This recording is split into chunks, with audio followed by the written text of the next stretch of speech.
Great. Thank you so much for joining us today, Corey, for the ManageSpace podcast.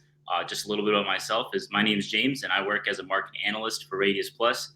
And one of the things I like to do is talk to people at trade shows and over demos just to learn more about like their experiences in the self-storage industry and kind of pick their brain about how they got involved and things that they'd like to see the way the industry progresses.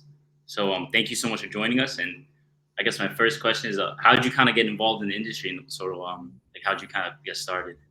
Yeah, so my father, when I was probably in high school, before I went to college, built from scratch or ground up, probably a I don't know 350 unit facility. Him and his partner managed it, kind of together for I don't know maybe 5 to 7 years, and saw an opportunity to sell.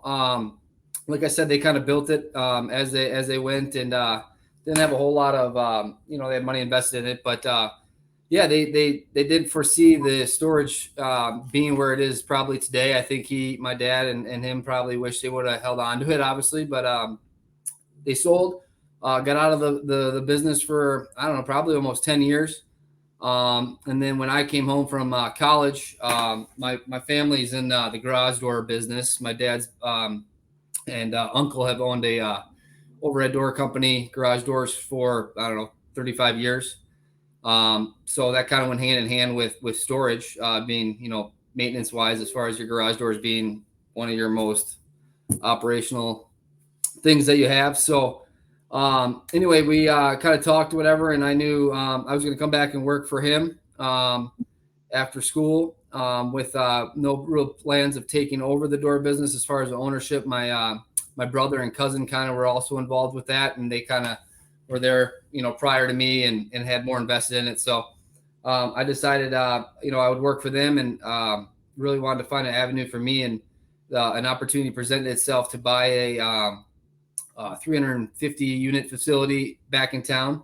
Got it. Um, so we kind of hopped on that, which I did nights and weekends, still working full time, which was a lot. And it was a pretty big loan or whatever. So kind of just put my nose to the grindstone, and didn't take a wage or nothing like that. Managed it myself. My dad helped me with maintenance stuff, but for 5 years, and then after 5 years was up, we got an opportunity to. There was a house there on property that we tore down and put another 65 units up. Got it. And stuff like that. So now I've kind of stepped out of the door business, but and transitioned more into I got some duplexes and stuff, side by side rentals, and then just kind of doing this stuff, trying to grow this business a little bit. So No, that's super awesome, and it's kind of interesting because you said you bought the 350 unit facility once you finished school, and your dad had already gone out of the business. But you've had a taste a bit of development too. Then when you say you added on different structures, what would you say is like the biggest difference between like your mindset in acquiring an existing facility versus what went into your head when you built from ground up, like extra units, like what kind of factored into what unit sizes or climate versus non-climate? yeah, so I mean, just being able to lay out, knowing your market, being able to lay out your sizes was key. Also, just the design of it, putting, getting your stormwater runoff, all your pitch on your blacktop right, just building it from the scratch definitely is probably, if you have that opportunity, the way to go. It's just less headaches. When we bought this facility, it didn't have any gutters on it. Some of the stormwater, the water would run all the way from the front of the property to the back. So some of the blacktop in the back was getting eaten up. So we kind of took that time when we built these two, or the addition, to fix some of that problem. We kind of have a facility you can kind of see in the back there. It's kind of two-tiered. Yes. So there's a big middle drive down the middle. So we took all of the water coming from the gutters on the front half down underground and put a stormwater manhole drains. Got it. Just to keep that water off the blacktop. So stuff like that, I see a lot of facilities being built now from the start without gutters, stuff like that. And it's just, gutters are relatively cheap. And honestly, just that little bit of, and up here in Wisconsin, in the spring, you get a lot of, melting, and that just drops and just drips on your blacktop or concrete, and it slowly eats away. So, just being able to do it right, having the opportunity to put a little bit more money into it and making sure it's for the long haul. I guess it depends on what your play is, if you're flipping them or if you're in it for the long haul, which this particular facility, we're in it for, I plan on having it as a long time investment. So yeah, it was cool just to see it come together and what you could do just starting from scratch if you had the opportunity to build a whole facility like that. No, I really like what you're saying about like just keeping it a sustainable property. And even if you weren't in it for the long haul, I think anyone looking to evaluate it would appreciate the fact that Correct. you're thinking of these different things. 'Cause I personally haven't even had a discussion around gutters and the way it can like erode your facility. Um, Yep. I guess what I'm also curious about is, was there any type of like road bumps in taking over the facility's payment systems? What kind of like PMS system were they utilizing prior to you taking over? And like, Yeah. So fortunately, the person we purchased from was a good friend of ours or my father's. So he kind of hung around. He was actually still somewhat semi invested in it when we bought it. So he kind of took over, showed me the ropes. He was there with any questions, but there was no storage POS system in place. It was all ran through QuickBooks. So um, that was the only thing I kind of knew. So it was more just running it as, by yourself, just, not there. QuickBooks generates reports for you and stuff like that, but nothing was really automated. yeah, So yeah, I did it like that for 5 years, and didn't know really any better. And actually, just about two, or maybe going on about a year ago, I got involved with storage. got it.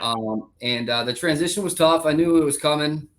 I mean, we didn't take credit card payments. We did do ACH, automatic payments, but a lot of it was via check. So just trying to get your tenants to transition to the online portal, paying online, setting up credit card stuff like that was it was tricky to try to get people to switch over. But in the long run, I knew it was going to be that way, and I knew I had to do it in the future. So it's actually taken a lot off my plate, which is nice because I do have other stuff going on. So Yeah, absolutely.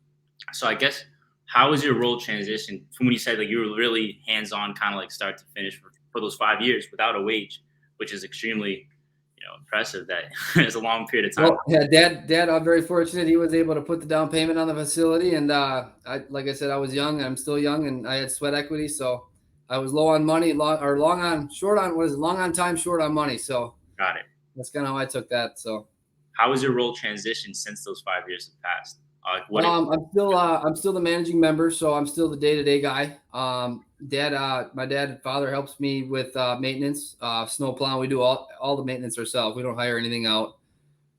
So basically, yeah, I'm still the front lines. But utilizing the storage software has tremendously helped. Just the day-to-day stuff, allowing me to do my other jobs that I have and keeping up with stuff, and just a little bit more automation has really been a big factor for it.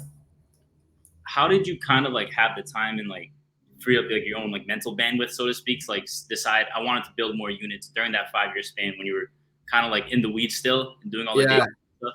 How did you like? What did you look for, and what kind of made you realize like you wanted to expand the facility and make it sort of like a forever project? Yeah, What? so working full time, it was tough. I did go through some stuff where I was probably beat down mentally, just working sun up to sundown, or just always weekends a lot. Trying to. I recently got married, and we're starting a family, so obviously my wife was a big um, factor for me to realize there's more to life than just work. So I knew I had to make a change. So that was kind of my goal, or what I want to do is grow this so it can be a main source of income for me. Um, and I don't always, I can do it remote a little bit. I can, just not have to worry about stuff like that. But yeah, I definitely went through some times where there was nights that, what, screw it, let's sell it, stuff like that. But, my dad just always told me, just give it one more day. And that kind of just factored over the next day and the next day. And then I kind of realized like, hey, we're getting close to that 5 year mark where, we'll not refinance, but redo our loan, and hopefully free up some more cash flow for a little bit of a wage. And then that happened to be the same time we were able to add on, and it just worked out hand in hand that I could finally maybe step away from the full time job, take a little wage from here, and keep trying to grow in the real estate game, stuff like that. So Great. No, that's awesome. To your point, like I think like investing back into the facility is such an important thing, and it really elevates the property value. And like you said, you can even like automate it, and it makes more sense to do so when you have many more units. Yeah. Like I said, even just we just did our yearly. Like I said, being so busy, I got kind of behind on yearly rate increases, stuff like that. We were our street rates were at market, but I had a lot of people that have been there for a long time that were paying quite a bit less than even they should be, even whatever. So we raised our rents just a couple months ago, and within 30 days, we were bringing in about $6,100 more a month, just like that from those rent increases. So that was kind of nice. And then maybe had 20, 30 people move out, but we got 20 or 30 people back in at street rate. So that really played a big difference in that. So. No, absolutely. I mean, we've been seeing demand staying very, very high for self storage, despite the economic conditions that are going on right now in America. But I know, correct me if I'm wrong, you mentioned you also have stake in like multifamily housing. Is that correct? Yeah. So the first property I bought for myself was to live in was a side by side duplex that I moved in, owner occupied, fixed my half up, lived there for about 5 years, and been slowly trying to right now I've kind of taken a pause on it just because of how high. I mean, even if you can find them, I'm kind of more of a pickier guy, I guess, when it comes to that. I try to stay away from upper lower development stuff like that. I haven't got into like you know threeplex, fourplex, stuff like that yet, which someday I maybe would want to. But yeah, I've accumulated. I think I have three of them personally with just myself, and then one with a buddy. So four total. So Great. Now, have you seen? So there's like a macro statistic where like the higher percentage of renter occupied housing in a trade area could contribute to self storage demand for renters. Have you seen that to be true, or do people in your duplex purchase self storage units from your facility at all, or anything like that? one of my renters has used our facility, but I do see a correlation between the two, just with our facility where it's at. There's a big development just to the north of us that is as apartment complexes, and now the tail end of it's all going to be side by side duplexes. And I've kind of made note when that development was happening and as it's growing, just to kind of keep track of what the address is over there, just so when someone signs up, I noticed the quote unquote Cherryville, whatever, just to kind of see how many of those people are utilizing our facility that rent over there. And I've seen quite a few actually, because a lot of them you don't get a garage space, and if you do, it's one car. If you have two people living there, you put one car in there. Where do you go with your your day-to-day stuff?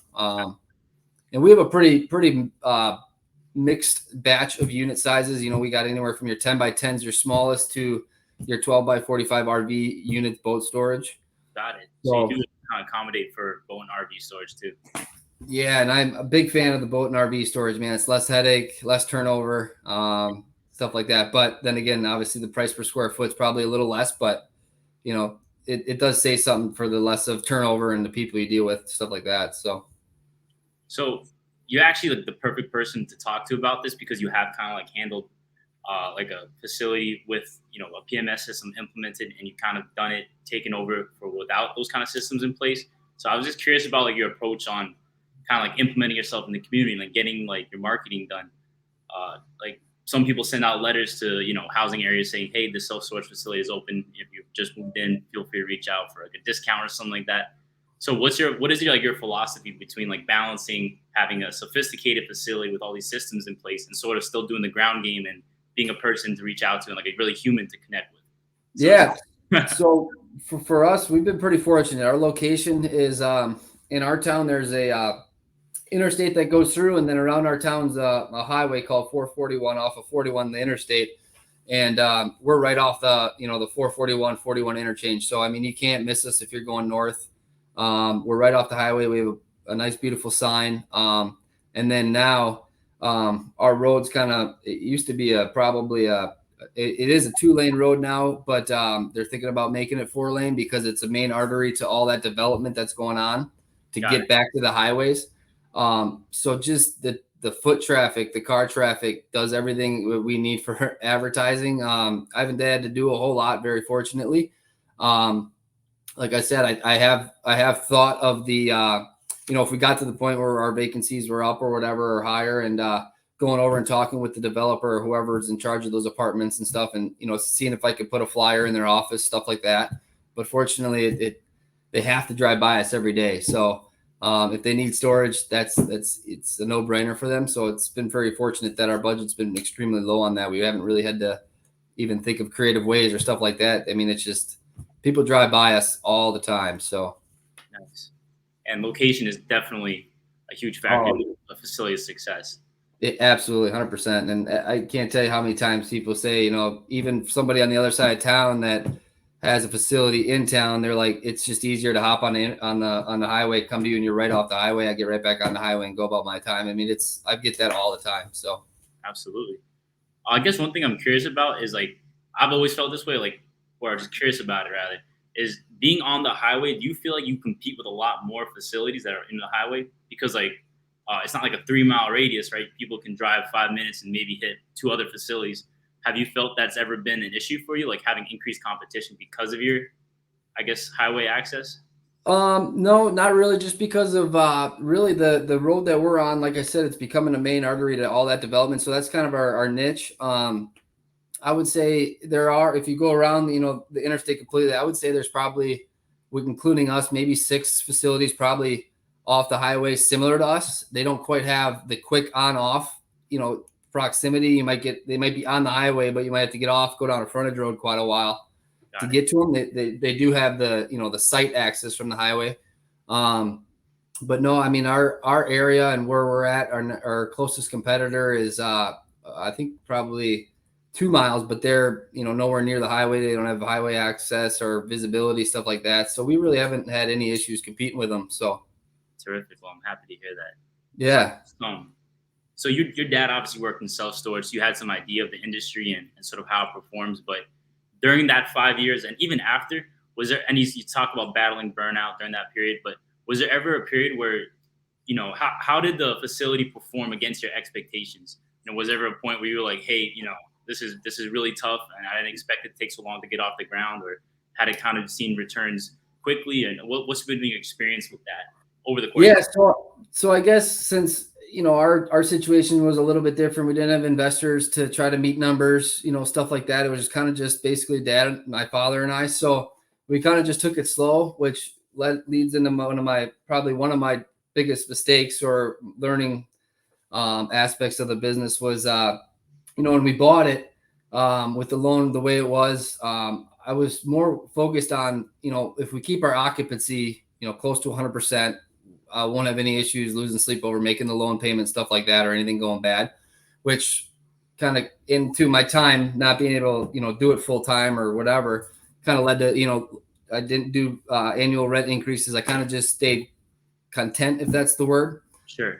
Just as a focus more of like my own security, just knowing, hey, I know we're going to be able to make the payment, 5 years, blah, blah, blah. I kind of had that mindset, which looking back, if I were to do it different, I wish I was more aggressive, knowing that, hey, if I do increase rates, 20 people out, it's not that big a deal. When I first bought it, I was like, oh God, I can't lose 20 renters. You know what I mean? So, Absolutely. but then again, your rent increases go up, it works out. So that's kind of my biggest pitfall. But yeah, we kind of just, with us, we kind of went into it knowing it was going to be a long-term thing. We didn't really expect big returns the first 5 years, or he didn't expect any of his money back right away. It was kind of just, hey, let's get this thing going. And, but yeah, I guess the burnout too was a lot for me, just doing it nights, weekends, trying to juggle. The phone ringing while I was doing garage doors was tough. Yeah.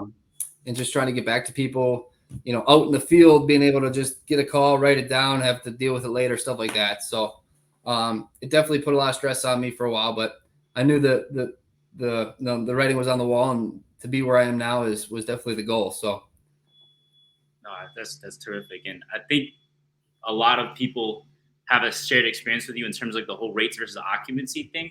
And I'm just curious, what during that 5 years when you were sort of prioritizing occupancy and having steady renters, was there any like things in particular that took up a ton of your time to where you couldn't focus on balancing the rates to market value? What sort of things were really like a pain point for you during that period that you feel like is solved now, where you can think high level, where you can think strategically and really maximize your return on your facility? yeah, really, it was the POS software, the storage stuff. Like I was doing it all via QuickBooks, which it wouldn't give me a time report. I'd have to go in on the 7th, 8th, 9th, or whenever it was during the month. print out my delinquency report, hand text everybody, hey, your rent's past due, or call them or email them. It was just that took up a lot of my time. Yes. So really, I guess the biggest pain of not having an implemented POS system or automated system was tracking down rent, and that was probably the biggest headache. Getting the excuses from people.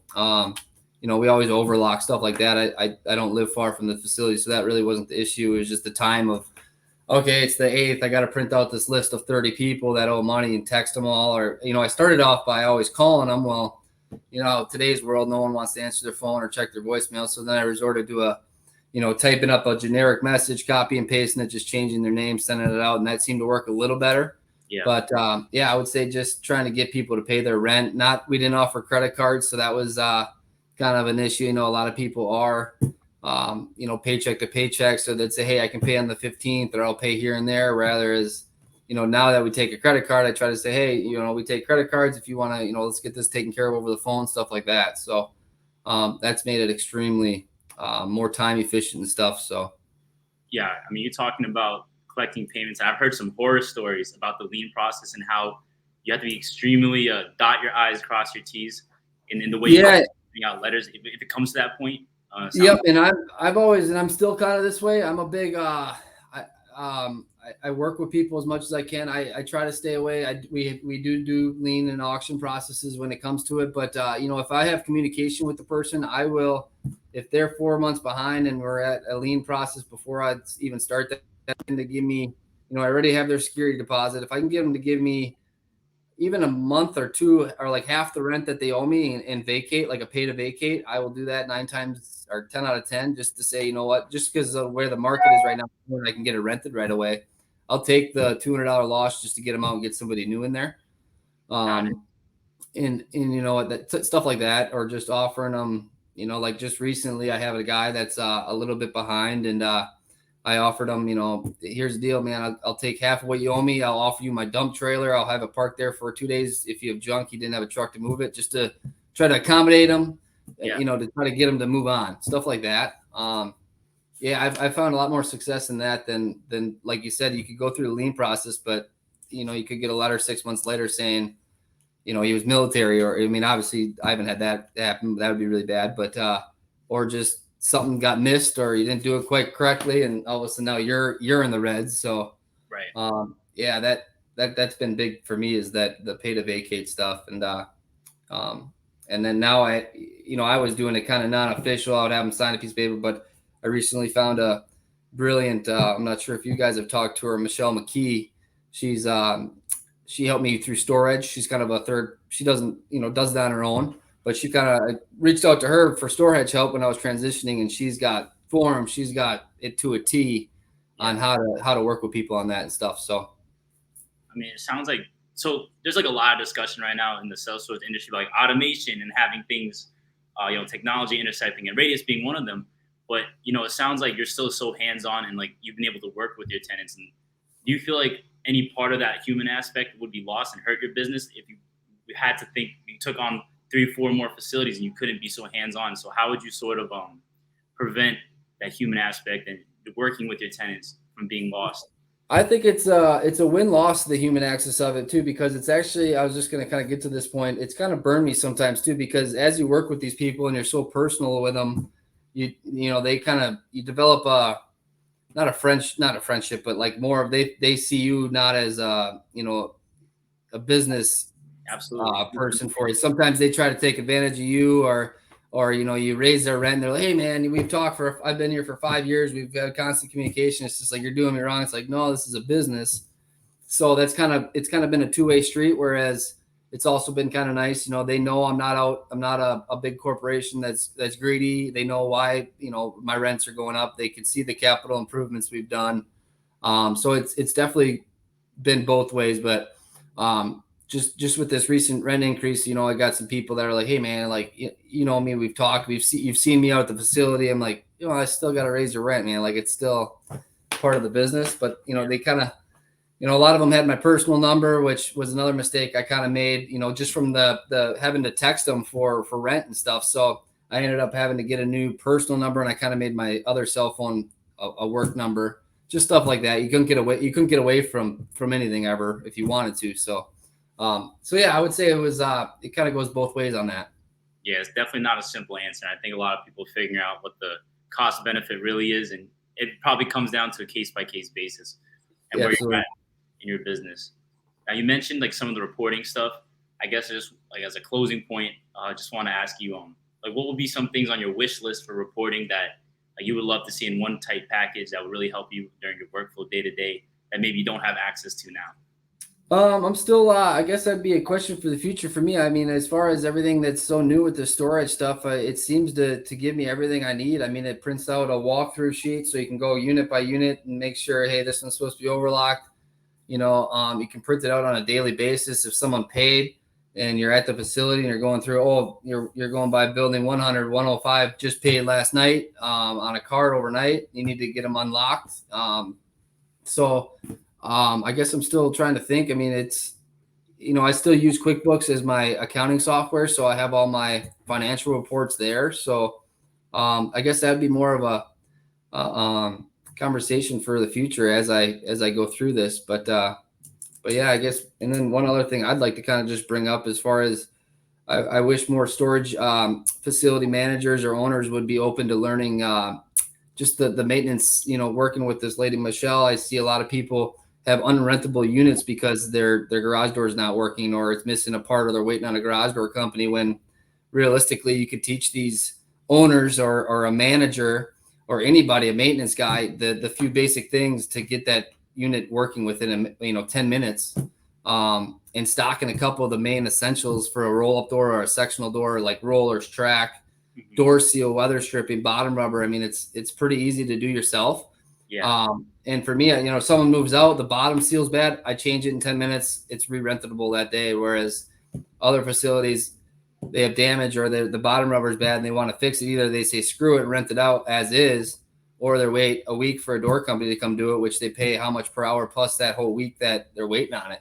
So, I mean, it's just something I wish people would maybe open their eyes to a little bit and realize that there's not a whole lot when someone moves out, just to what to inspect on the door to make sure like someone doesn't move in and a month later you get a call that the door's not going up or stuff like that. So Yeah, absolutely.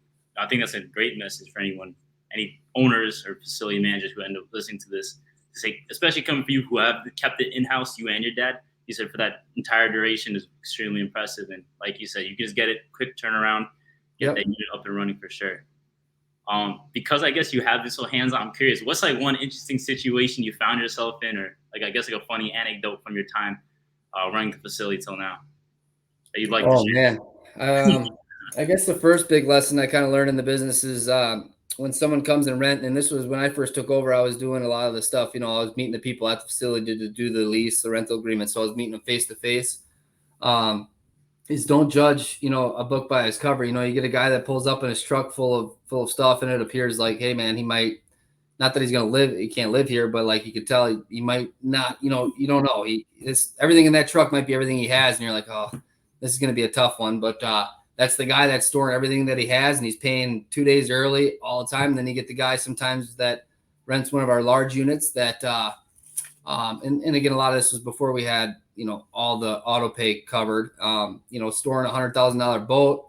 And I had to call him on the 7th of every month. Like, hey man, you gotta, your rent's due. And you'd get I'm good for it. I got this boat. I'm like, yeah, man, but you could be, you could have a loan on your truck, your boat. You could be up to dead in your eyeballs. I don't care what you have. So it's just kind of don't judge that book by the cover, by like, hey, this guy's got nice things. He's got money or he's going to pay on time, But other than that, I mean, oh yeah, in storage, I think all storage units can contest. You deal with all walks of life and crazy situations.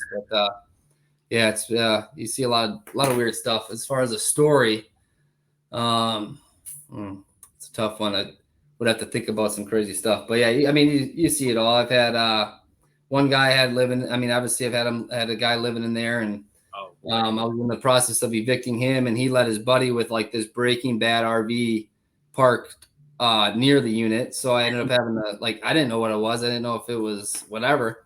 And it turns out the guy that I was evicting told the other guy that I wouldn't care if he parked his van there or whatever, his trailer. So, but eventually I had the cops over there. They checked it out, got a hold of the guy, they tagged it, and I had to get it out of there. But it was kind of a sketchy situation. Like I kind of didn't want anybody to go near it. I didn't know what it was. So just stuff like that. But No, I think it's so true about the not everything that shines is gold kind of situation what you mentioned before.